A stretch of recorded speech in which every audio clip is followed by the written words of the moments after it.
Welcome to part 2 of the rise and fall and rise, question mark, of the TNA Knockout division. In part 1, I talked about how and why TNA's women's division had fallen on hard times and become very uninteresting, and I discussed the talent and relevance of each of the current knockouts one by one. But there's one woman in particular that I haven't discussed yet. I was saving her for last, and there's a reason for that. And that leads us to Velvet Sky. Oh boy. She recently returned to TNA after several months away from the company, and looks to be setting her sights on the Knockouts title immediately. Again. The writers pulled the trigger on Velvet wanting to be the champion during her last run, but the timely return of Gail Kim caused them to change directions, which I was very happy about. But unless they sign Beth Phoenix or Melina in the very near future, and I kinda doubt they will, I don't think that's going to happen twice. The push of Velvet Sky is something I disagree with a lot of people on. Yes, she's very popular. Velvet has a big fan base, I won't deny that. But why does that mean she should be in the title picture? Why does that mean she should be the Knockouts champion? I've been asking this for a long time now, and no one has ever been able to give me a good answer. Sunny was really popular in her day. But did WWE push Sunny as some kind of badass wrestler? Did they give her lots of championships? No. Because that's not where her real talent was. Sunny's real talent wasn't wrestling, it was entertaining and promos and connecting with people, stuff like that. Now, does that sound like anyone you know? Now, before all you Velvet fans jump down my throat and turn off this video in disgust, let's examine this further. Answer me this question. What are Velvet Sky's best assets as a performer in this business? By that I mean, why is Velvet Sky over? Why is she popular? I would say that mostly it comes down to personality and sex appeal, and I think most of us should be able to agree on that. I mean, in TNA's marketing of Velvet, what do they tend to focus on more than anything else? Yeah, this one's not rocket science. Now, if we're assuming, hypothetically, that her looks and personality are the main reasons why fans like Velvet Sky, answer me this. If you take those qualities away, what else does she have? Would she still be over? I may get under the skin of some Velvet supporters with this, but if she wasn't letting the pigeons loose anymore, would you really be so eager to see her every week? Do you look forward to Velvet's matches, or do you look forward to her entrance? I'm not trying to be a hater here, okay? These are honest questions. I'm trying to deconstruct this Velvet Sky fandom in as diplomatic a way as I can. I admit I personally am not a fan of her, but I am attempting to think objectively about this. The fact that you're looking at a picture of her ass right now is purely coincidental. Having said that, I think being a Velvet Sky fan is kind of like being a Baywatch fan. It's not offering much substance, it's not really trying to. But a lot of people like it regardless, and we all know why. Ultimately, it seems to come down to the image that it projects. And that's the core of it, I think. And I'll give you another example. John Morrison. During his WWE run, I would hear lots of people raving about John Morrison, the next Shawn Michaels, blah blah blah. So many people bought into the hype of this guy. But I was never one of them, because I was looking through the smoke and mirrors to see the performer behind all that. And my position on John Morrison was this. If you took away the glitz and the glamour, the flashy entrance, the bedazzled abs, if you took away everything that the WWE put into this guy in terms of presentation, then there really wasn't very much that separated Morrison from every other high flyer out there. A female example of this would be Kelly Kelly, a woman a lot of people have compared Velvet Sky to over the years, and it's a pretty apt comparison. Kelly was a talent who, I think even her fans would admit, was never the best wrestler, or even a particularly good wrestler. But they wanted to see her go far in that company because of other reasons. These two weren't so much quote-unquote stars as they were products of the WWE marketing machine. They were talents that were lacking in certain areas, mic skills in Morrison's case, wrestling in Kelly's case, and other things too. And were packaged a certain way, presented a certain way, so as to get the casual viewers to kind of disregard that. This is what TNA have done with Velvet Sky. They heated up their marketing machine, such as it is, and they took a woman who has never been that good in the ring, who you'd think would be much better suited for a role as a manager or a mouthpiece for someone, and they gave her a certain image, they gave her let the pigeons loose, they played up certain things about her in order to get the fans to disregard other things about her, all in an effort to shoehorn Velvet Sky into a role in the knockout division that she was never suited for because it was all based on an image that they created. And Velvet as the figurehead or the champion of the division was always going to be an awkward fit because at the end of the day, all that stuff only disguises so much. This is my real issue with Velvet Sky, or at least one of them. TNA have been trying for a long time now to make her into something she's not.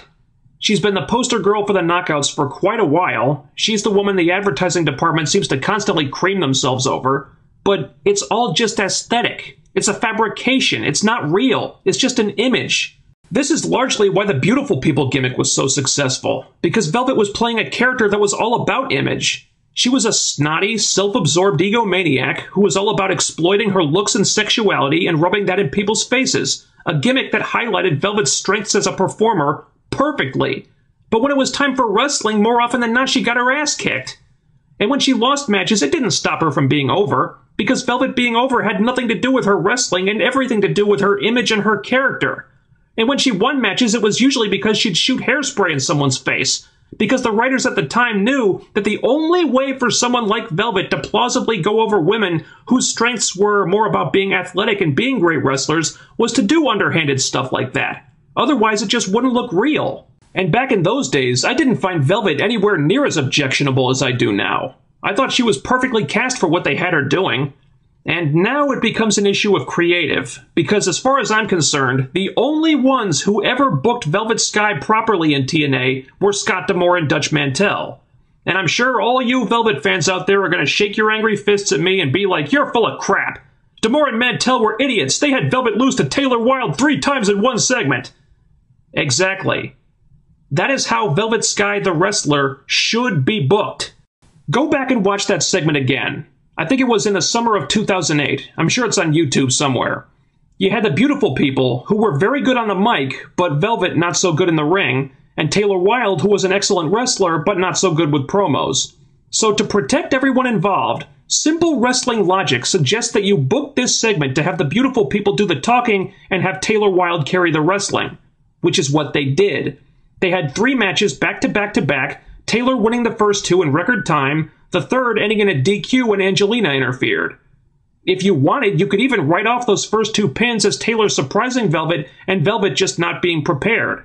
But in the third match, Taylor is the focus of it once again, almost gets the pin, but the heels use dirty tactics interference and end up causing a DQ, getting heat on themselves in the process. So everyone involved was booked to their strengths in that segment, and everyone got something out of it. We don't see shrewd booking of Velvet Sky like this anymore. These days, they seem to want her to be hanging in there with the best wrestlers in the division simply because she's every bit as good in the ring as they are. The problem is, she's not. And it's obvious that she's not. You can say I'm way off base about this if you want to, but pushing Velvet Sky as a serious competitor, especially against women who are much more gifted athletes than she is like pushing a round peg into a square hole. Something just always feels off or unconvincing about it. It was different when she was a heel. Back then, it didn't really matter if she wasn't competitive. She could just win by cheating. And that made sense. It's one of the reasons why Velvet was always much better suited to be a heel, in my opinion. The other reason being that her character was better when she was playing a bad guy. I'm sorry, but I have never, not for 1 second, bought into Velvet Sky as a babyface. She played a great heel. I will give her that. I thought she was a natural heel in the days of the Beautiful People, but I cannot stand this woman as a face. When they made her a good guy, they basically retconned her entire backstory as a heel in the epitome of lazy writing, and they turned Velvet into this insincere, lying, shamelessly pandering, blatantly hypocritical, everyone feels sorry for me bullshit character. And for all the proof you need on that, just go back and rewatch her god-awful feud with ODB and Jackie Moore from 2011. But TNA want to cash in on Velvet's looks, and I guess they thought she had to be a face in order to do that.